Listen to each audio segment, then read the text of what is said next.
Bonjour et bienvenue à l'épisode 223 du podcast Innovation, Agilité et Excellence. Mon nom est Jean-François Nantel et en compagnie d'Éric Lheureux, nous désirons vous offrir réflexions, conseils et perspectives afin de faire face aux perturbations du marché et pour développer la croissance profitable et durable de vos organisations. Claude Aymon, que vous connaissez de l'épisode 182, est toujours très actif sur LinkedIn et c'est un post de sa part qui nous amène à reparler de culture d'entreprise sur ce podcast. En effet, nous en parlons régulièrement et pour ce qui est de l'agilité, c'est souvent ce qu'on appelle un changement de culture pour qu'une organisation devienne plus agile. Notez la juxtaposition des mots changement, un sujet dont nous parlons souvent, et du mot culture. Agile, dans ses projets, dans ses transformations et dans sa stratégie.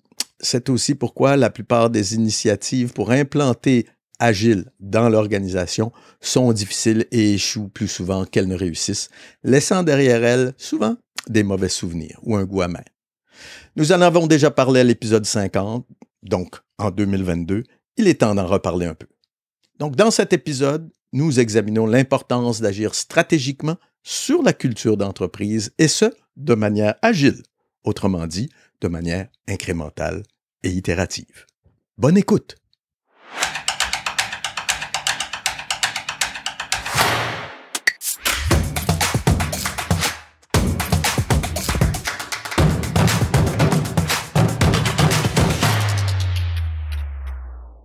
Bonjour Éric. Bonjour Jean-François. Éric, Peter Drucker aurait dit... Effectivement. Peter Drucker aurait dit « Culture eats strategy for breakfast ». Du moins, c'est ce que les IA me disent quand je leur pose la question, tout en soulignant qu'elle n'aurait jamais été écrite, mais souvent citée par un PDG de Ford qui rendait à Drucker ce qui appartient à Drucker. Pourtant, sur ce podcast, on entend ou vous entendez le mot stratégie, je dirais à peu près 10 fois plus souvent que le mot culture.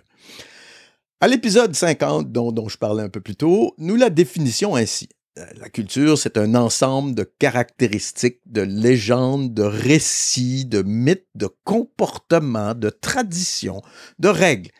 Ce qui est valorisé, ce qui ne l'est pas, etc., dans une organisation. Donc, est-ce qu'on peut prendre un peu de temps sur le podcast aujourd'hui pour examiner comment les consultants spécialisés en la matière en parlent? Premier point. Dans cet article qui s'intitule « The Culture Shift, How Small Changes Transform Organizational Culture and Drive Impact », donc il y a 5 éléments et le premier élément dans cet article nous dit ceci « How Everyday Moments Shape Organizational Structure ». Donc, si je regarde un peu ce qu'ils disent, ce serait donc une suite de petits moments dans une journée de travail qui servent à définir une culture d'entreprise par opposition à une politique RH ou un tableau déclinant les valeurs de l'entreprise.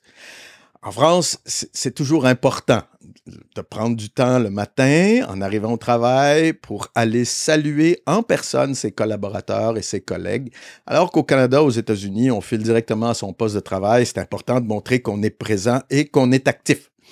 Donc, la question est la suivante. Quels sont les espaces-temps dédiés à l'échange et à la convivialité dans vos équipes, dans vos groupes, dans votre organisation?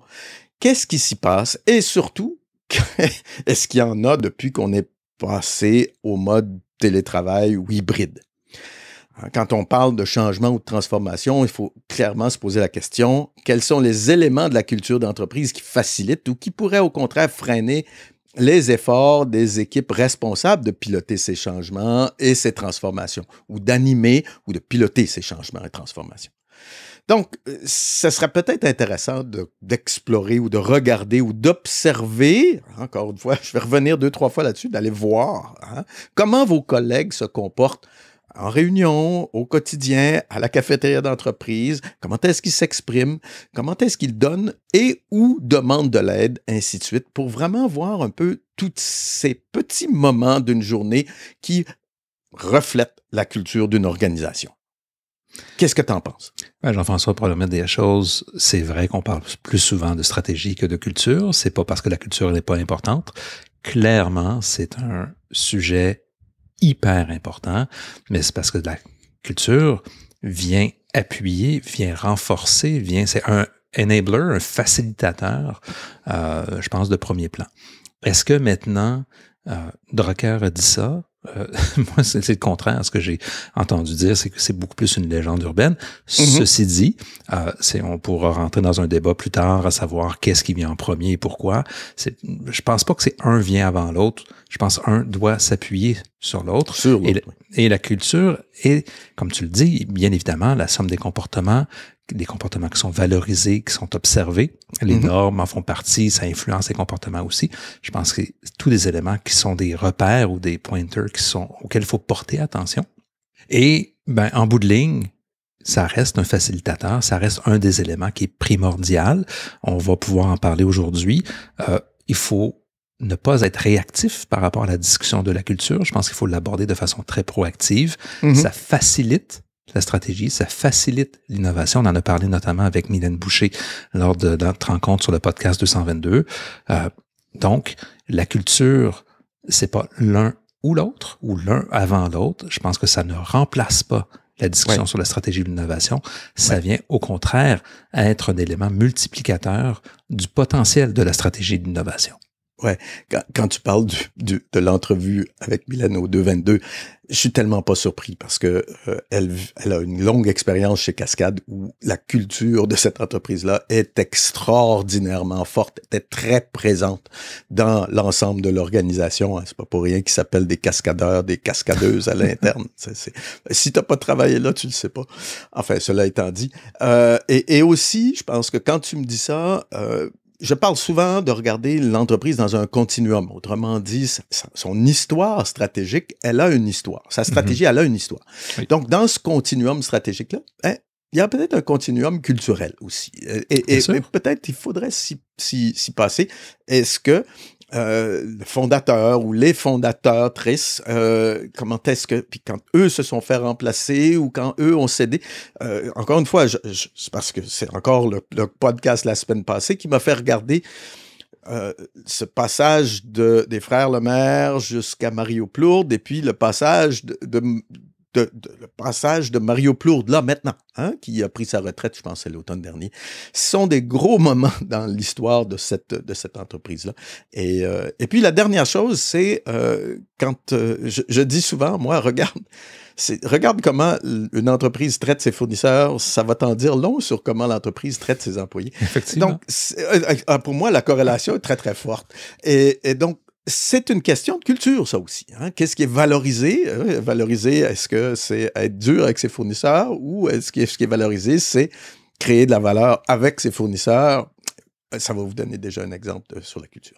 Deuxième point qui était dans l'article, The Feedback Loop, Workplace Culture in Conversation. J'aime bien qu'on parle de conversation. Mon côté académique me ramène à Ackerman et Anderson en changement, des théoriciens d'accompagnement du changement qui disaient c'est important d'avoir des strategic conversations. Donc, l'importance d'échanger sur ce qui fonctionne et sur ce qui peut être amélioré, on ne peut pas sous-estimer ça. Pourquoi? Parce que cet inventaire-là de ce qui fonctionne bien et ce qui fonctionne pas bien franchit pas toujours tous les paliers hiérarchiques. C'est ce qu'on en parle. Moi, je le parle sous l'angle du travail réel, du travail prescrit, mais aussi sous cet angle du fait que les N+2, N+3 vont pas nécessairement voir qu'est-ce qui se passe au niveau des N, et dont ils ont pourtant la responsabilité ou la redevabilité. Ensuite, les outils formels ne peuvent pas toujours remplacer les outils informels. Donc, c'est pour ça quand tout le monde dit tout va se faire automatiser. I don't think so. Pourquoi? Parce qu'il se passe énormément de choses du côté informel. Sans aller jusqu'à citer la thèse de doctorat de Valérie Lehmann, il y a plus de 20 ans, qui disait que 92% ou 90, entre 90 et 95% des échanges en management de projet se font de manière informelle. Ce sont que le reste, entre 5 et 10%, qui se font d'une manière dans les revues de projet, dans les ci, dans les ça. Donc, effectivement, cette question-là d'équilibre entre le formel et l'informel sont très, très importants. Les deux doivent se compléter. Parce que, même temps, même lieu, ça fonctionne pas toujours. Temps différent, lieu différent, ça fonctionne pas toujours. Et maintenant, je propose à mes clients de regarder tout ça dans une perspective, les 4 cadrans, temps et lieu, même temps, même lieu, même temps, lieu différent, temps différent, même lieu, temps différent, ainsi de suite. Donc, regardez tout ça dans ce truc, dans cette perspective-là. Ensuite, on revient aussi bien entendu à cette importance d'aller voir qu'est-ce qui se passe sur le terrain. Donc, il y a la conversation, il y a aussi l'observation. Donc, regardez, hein? Donc, pas juste regarder ses clients, comment est-ce qu'on interagit, comment est-ce que ses employés interagissent avec les clients, mais regardez comment nos employés interagissent entre eux. On sait maintenant aussi que le feedback, c'est un travail. C'est du travail. Il faut agir. Sinon, pour moi, la règle du 3 strikes, you're out s'applique. Donc, soit de manière explicite, soit de manière inconsciente ou implicite. Et souvent, ça va renforcer des préjugés. Autrement dit, je vous consulte, puis finalement, je vous donne pas de feedback. Ça marche une fois, ça marche 2 fois, à la rigueur, ça marchera pas 3 fois. Et au contraire, donc, ça va dénigrer tous les efforts futurs de consultation. Ensuite, comment agir? Donc, autrement dit, comment agir à partir de ce feedback-là et comment dire qu'est-ce qu'on fait ou collectivement, qu'est-ce qu'on a fait par rapport à ce feedback-là? Bien, posez-vous la question avant de demander du feedback. Un de mes premiers mentors en organisation m'avait dit ceci: pose pas la question si tu peux pas vivre avec la réponse. Donc, non, mais mine de rien, merci André Bray. Merci Ghislain Bourque. Je pense pas qu'il nous écoute, là. Mais bon, posez pas la question si vous voulez pas vivre ou si vous ne pouvez pas vivre avec la réponse. Mais il faut s'y préparer avant. Donc, le feedback, c'est du travail. Il faut s'y préparer avant de poser la question et se dire un peu qu'est-ce qu'on peut faire si on a telle réponse. Je trouve ça intéressant ce que tu apportes comme propos et ça me fait penser, évidemment, en termes de culture d'innovation, du droit à l'erreur, de la collaboration, d'échanger, d'être capable de construire sur les réflexions des partenaires ou des gens d'entreprise. Oui. Évidemment, j'ai souvent entendu, et toi aussi, on a entendu chez des clients, la fameuse phrase « ne soulève pas de problème sans apporter de solution ». Exact. C'est-à-dire « don't bring me problems, bring me solutions ». C'est ça, Christian Lecomte. Et à quelque part, pour moi, cette phrase peut rapidement devenir toxique et je m'explique. Oui. Et je pense entre autres à un tweet cette semaine là, que Schwarzenegger parlait de quand il était gouverneur notamment. Okay. Mais ça m'a amené à comprendre cette phrase-là selon 2 axes. Et je pense que j'aimerais le soulever et pour voir comment que dans un certain cas, ça peut être extrêmement toxique et dans l'autre, au contraire, peut être dans un contexte culturel d'entreprise favorable, peut être extrêmement intéressant parce que ça permet aux équipes de bâtir des solutions ou réfléchir à des pistes de solutions quand on aborde un problème. Donc, on peut évidemment, comme je viens de le dire, réfléchir à des options. J'amène un problème, j'amène différentes options et c'est valorisé. Et dans un autre cas, peut-être que au contraire, si tu soulèves un enjeu, un problème, puis qu'on n'écoute pas vraiment ta solution, ou on dénigre ta solution, ou parce que tu n'en as pas soulevé tout de suite quelque chose qui est robuste, finalement, on te tape sur la tête, et puis on met le clapet sur tout ce que tu apportes. Et ce que ça amène, finalement, ça engendre une culture beaucoup plus toxique, où est-ce que les bonnes idées n'émergent plus parce que on s'expose à un risque personnel d'amener une solution par rapport à un problème. Et du coup, les problèmes, on les soulève plus. Et parce que c'est le coût personnel est plus élevé d'amener une solution qui est peut-être pas à propos par rapport à une problématique. Donc, ça m'a amené 2 points de vue à voir cette fameuse phrase « n'amène pas de problème, amène des solutions ». Il y a un contexte dans lequel ça doit prendre forme. Et là, pour moi, ça résonne du point de vue, je pense que la théorie du burn-out qu'on dit, c'est quand tu n'as pas de pouvoir, pas de ressources et qu'on te donne des objectifs inatteignables. Si tu as une conjonction de ces 3 éléments-là, tu dois bien changer d'emploi parce que, à quelque part, c'est une recette pour l'échec.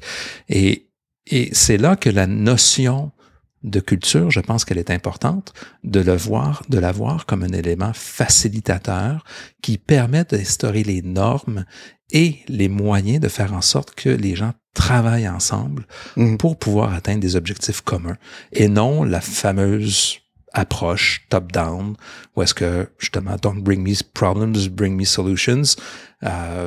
Si tu n'as rien à dire, je t'écoute pas, c'est à moi que tu m'apportes une solution.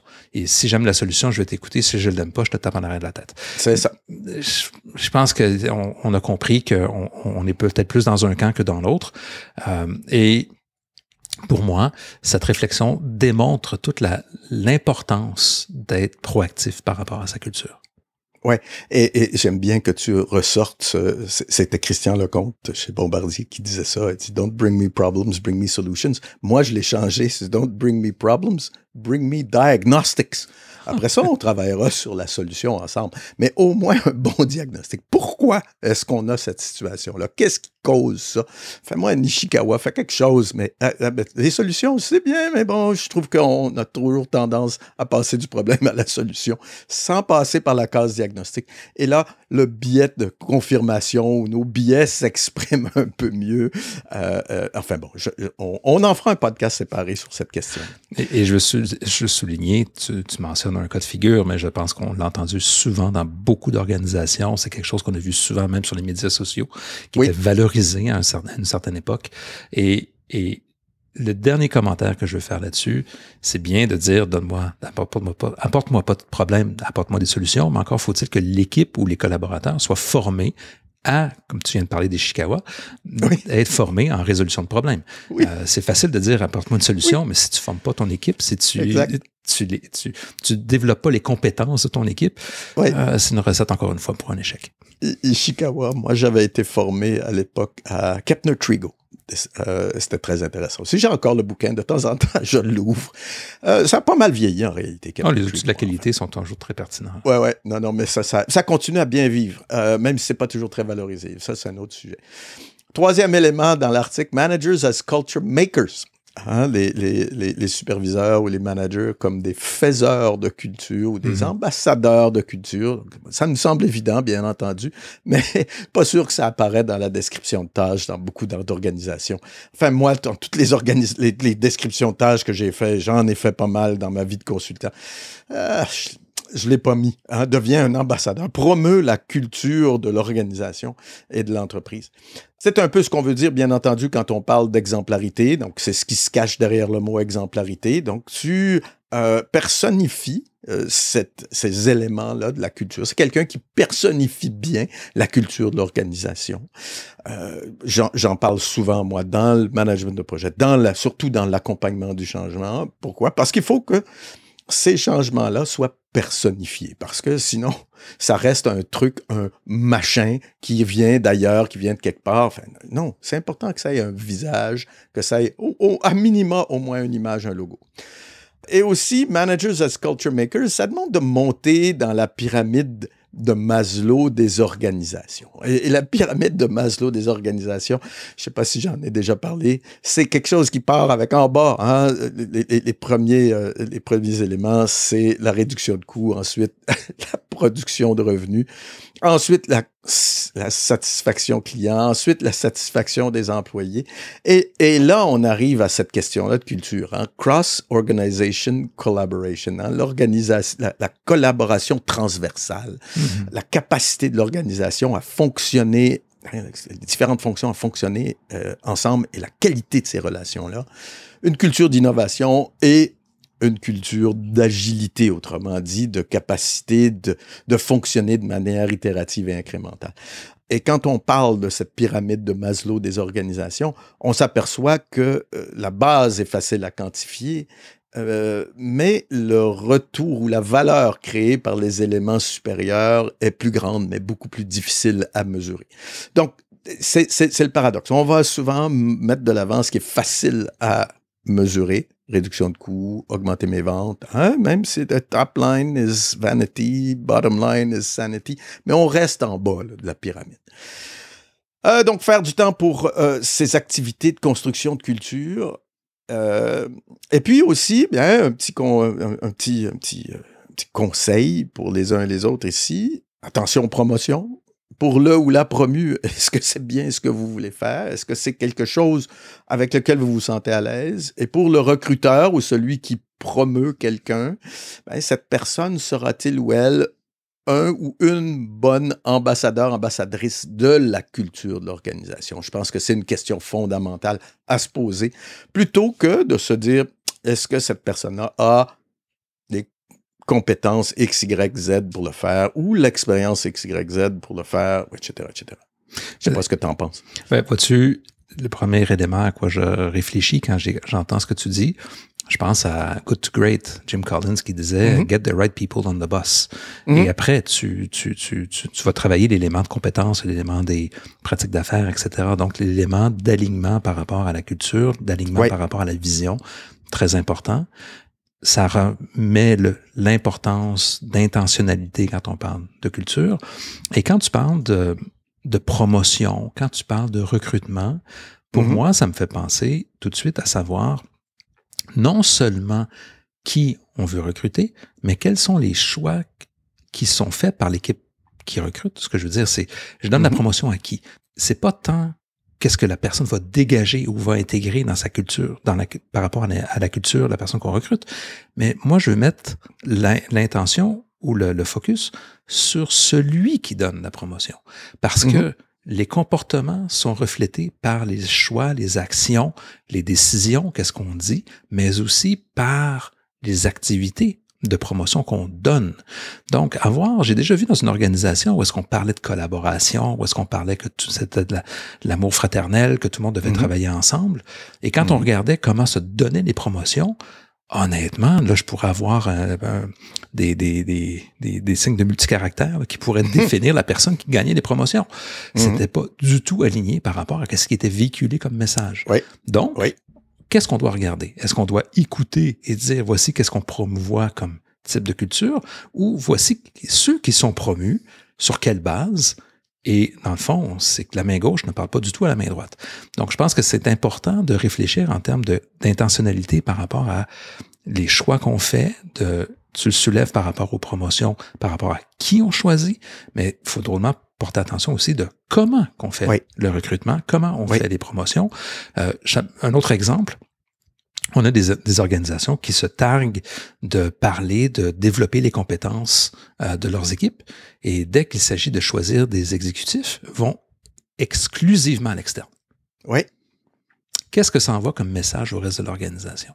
Je porte pas de jugement. Je fais juste parler de cohérence entre qu'est-ce qu'on envoie comme message et qu'est-ce qu'on veut développer comme organisation, par rapport à notre vision et nos choix de stratégie, et qu'est-ce qu'on fait comme action.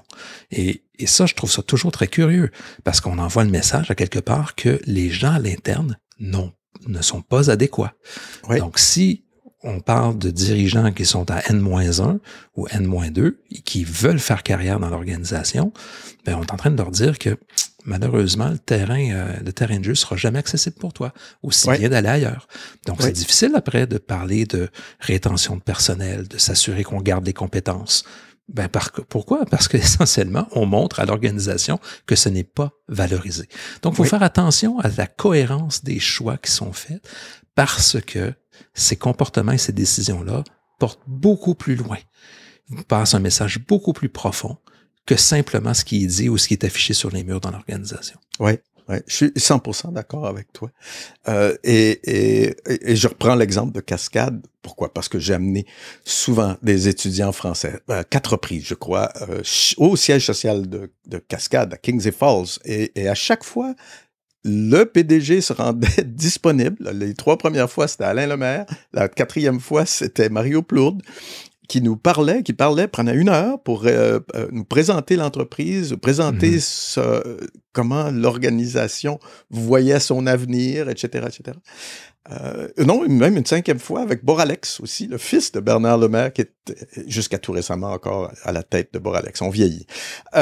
Mais on savait clairement, à chaque fois, tout le monde disait, tu veux faire une carrière chez Cascade? Nous, on promeut les gens et il faut que les gens soient à la fois capables d'aller faire la direction financière et la direction opérationnelle. Il n'y a pas un. Bien entendu, tu peux faire mais si tu veux aller plus haut, si tu veux aller à la direction d'usine, il faut que tu aies fait les 2. Et donc, c'était clair. Hein? Puis bon, On ne reviendra pas là-dessus sur qui promeut de l'interne, qui promeut de l'externe. Encore une fois, des fois, on a besoin de sang externe. On a besoin de quelqu'un qui vient de l'extérieur pour apporter une vision ou apporter des méthodes un peu différentes aussi par rapport à ce que les gens connaissent. Et d'où la notion de cohérence. En bout de ligne, c'est pas une question de jugement, savoir qu'est-ce qui est bon, qu'est-ce qui est moins bon. L'idée, c'est que ça soit cohérent et que les actions reflètent vraiment cette structure et cette volonté qui est uniforme par rapport à comment que l'entreprise va de l'avant. Je pense que c'est le point qui est important de retenir. Le troisième point, inclusion is an ongoing practice, not a one-time initiative. L'inclusion ou les procédures ou l'attitude par rapport à l'inclusion est une pratique qui ne se termine jamais. C'est pas terminé quand on a fait notre politique d'inclusion, de diversité, d'égalité. Et quand je vois ça, je pense à ce qu'on a dit tout à l'heure, ou ce dont on parlait un peu plus tôt, il y a un historique derrière ça. Donc, autrement dit, l'inclusion, c'est quelque chose qui, jusqu'à tout récemment, jusqu'à il y a 10, 15, 20 ans, se faisait d'une manière tout à fait informelle. Autrement dit, il faut faire de la place à ci, il faut faire de la place à ça, et puis les gouvernements nous incitent les employeurs à favoriser la promotion de femmes, de personnes porteurs de handicap, etc., etc., etc., etc., etc. Donc, toutes ces questions-là. Donc, il y a une histoire aussi dans cette question d'inclusion-là. Et je pense que c'est important de dire qu'une fois qu'on a une politique, c'est pas que tout est terminé, effectivement. Donc, quelques exemples de ces questions-là et comment ça peut être très important. Evan Hickok nous disait à l'épisode 183 qu'il faut faire attention au syndrome de la pensée unique et quand c'est difficile de donner son opinion, on peut avoir des problèmes. Pourquoi? Parce que lui, il parlait de sécurité psychologique. Donc, une bonne équipe, 4 ingrédients, la cohésion, une équipe qui se connaît, l'alignement sur un objectif commun, des processus transparents, donc chacun sait quels leviers, quelles ressources sont disponibles pour travailler, pour aider, pour résoudre des problèmes. Et puis, son 4e point, la sécurité psychologique, une condition préalable au partage d'idées, de connaissances, d'émotions, de contributions. On retrouve ça aussi dans les livres de Thierry Pick qui identifie ça comme un facteur clé de succès pour une équipe. Hein? Donc, la capacité de dire ce qu'on pense. Bien entendu, quand on parle de diversité, il faut au moins commencer par la diversité des profils, des âges, c'est le plus facile. Ensuite, hommes-femmes. Et puis ensuite, on continue de mélanger tout ça et de s'ouvrir à ces questions-là de diversité. Claude Desmonts, finalement, qui, à l'épisode 182, disait ceci concernant la diversité. Pourquoi? Parce que ça m'avait beaucoup marqué. Lui parlait de diversité d'expérience et d'expérience pratique et émotionnel. Donc, c'est important d'avoir les deux. C'est quelqu'un qui est capable d'avoir des expériences de travail sous tension ou de situations critiques ou difficiles. Et puis, il nous parlait de neurodiversité. Hein? Autrement dit, de comment est-ce que les membres de l'organisation réfléchissent. On s'aperçoit qu'il y a de plus en plus d'autistes, mais selon Claude Desmonts, il disait que c'est pas une maladie, c'est plutôt une caractéristique de l'espèce humaine qui lui permet justement de trouver des nouvelles solutions, des solutions différentes ou une richesse de solutions. Autrement dit, la neurodiversité, ce serait une clé pour l'innovation. La neurodiversité comme clé d'innovation, Éric, c'est en plein ça joue dans ta course. Et je suis très conscient que la notion de diversité est extrêmement polarisante. On n'a rien qu'à regarder ce qui se passe au niveau mondial. Oui. Au-delà de ces éléments-là qui font les choux gras des médias électroniques, des réseaux sociaux, etc., je pense qu'il faut retenir l'essence de ce que tu dis, c'est-à-dire cette diversité de perspectives, elle est bienvenue, mais elle est surtout nécessaire dans une culture, dans une organisation qui veut faire face aux enjeux qu'on a aujourd'hui. Je pense qu'on a passé l'étape de la solution unique et de la perspective unique, et il faut cultiver, encore une fois, je reviens à la notion de culture, cultiver cette richesse de perspective. Et c'est ce qui était le message, à mon sens, de ce que Philippe Lohan, Marcel Laliberté, mais aussi Pierre Majoric-Léger nous mentionnait sur les épisodes de podcast antérieurs. On pourra mettre les références. quand il nous disait que le choc des idées, ces échanges impromptus, ces échanges plus formels, permettaient une meilleure richesse par rapport à des solutions, meilleure richesse par rapport à de l'innovation, par rapport à la compréhension des enjeux des clients. C'est tous des éléments qui sont importants et plus on est agile, je ne veux pas dire agile, pardon, plus on est habile, Oui. pour juste pas en faire un mot valise, plus on est habile à intégrer ces perspectives-là, à faire ressortir les éléments qui sont les joyaux de ces, si je peux dire, de ces différentes perspectives, et comment qu'on peut les amalgamer pour créer des solutions nouvelles, innovantes, qui nous ouvrent la porte sur des nouvelles alternatives, ben, je pense qu'on gagne énormément et le jeu de la culture d'ouverture est drôlement importante. Donc, je veux mettre l'autre côté de cette polarisation qui est, quant à moi, un peu futile et inutile comme discussion, et mettre l'emphase sur tout ce qu'on a à gagner dans les échanges, dans la perspective de croissance de l'organisation, par justement cette interaction entre les différentes parties prenantes. Tout à fait. Le dernier point sur lequel je veux parler, le temps file, le 4e point, Organizational Culture as a Living System and Story. Donc, la culture organisationnelle comme un système vivant et comme une histoire. Hein? On parlait de storytelling aussi. Hein? C'est un mot qui revient. Pourquoi? Parce qu'on s'aperçoit que les gens sont très sensibles à ces questions-là d'histoire. La culture serait donc un ensemble de caractéristiques reliées à ce que les gens font, comment ils et elles le font et comment ils et elles se sentent en le faisant, selon les auteurs de cet article-là. Et moi, c'est ma grosse découverte. Comment les gens se sentent quand ils et elles font ce qu'on leur demande ou ce qu'ils décident de faire. Et que chaque changement, parce que tout change, ben, de par sa nature et sa méthode d'implantation, influence cette culture-là. Donc, autrement dit, sur le fond et sur la forme, le changement influence la culture. Et même quand on ne fait pas des changements culturels, hein, si on implique un nouvel outil de travail, un truc, un machin, on vient influencer cette culture-là. Donc, si on rapporte ça à notre proposition, que la stratégie se met en place par changement et transformation, on peut dire que la culture serait le reflet de votre stratégie et de son évolution. Et point d'interrogation.